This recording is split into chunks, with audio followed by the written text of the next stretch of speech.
Eric and Amanda seemed like the perfect couple, the kind you see in movies. They'd been together since high school, shared everything, and everyone assumed they'd walk down the aisle someday.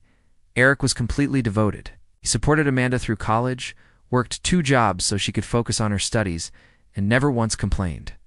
He believed their love was unshakable, built on a foundation of trust and shared dreams.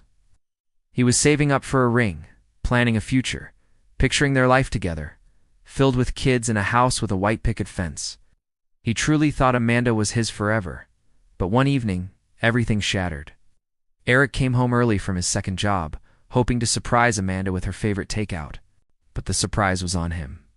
He walked in to find Amanda with his best friend, Mark. The betrayal was a double blow.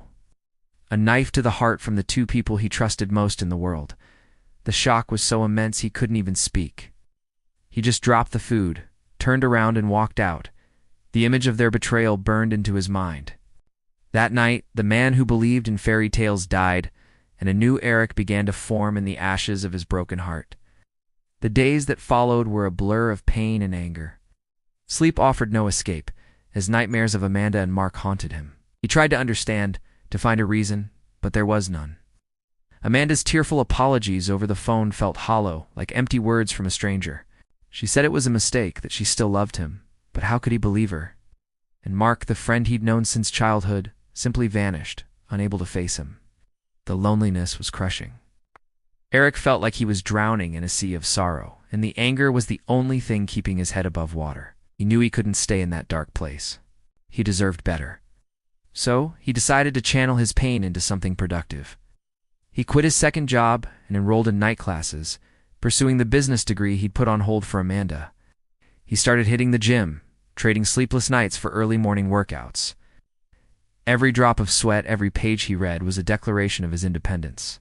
He was rebuilding himself, piece by piece, not for revenge, but for his own self-worth. He was determined to become the best version of himself, a man Amanda would one day look at and realize what she had thrown away.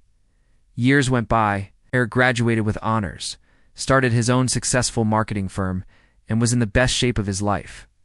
He was happy, confident, and had found a new, genuine love with a woman who cherished him. One day, out of the blue, he ran into Amanda.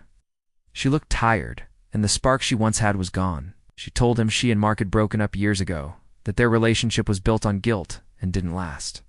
She looked at the new Eric, successful, smiling, holding hands with his new partner, and her eyes filled with regret. She finally apologized, a real heartfelt apology this time. Eric simply smiled and said, "I wish you the best, Amanda. I truly do." He walked away, not with bitterness, but with a sense of peace. The best revenge wasn't making her suffer. It was his own happiness and success. He had won, not by bringing her down, but by lifting himself up.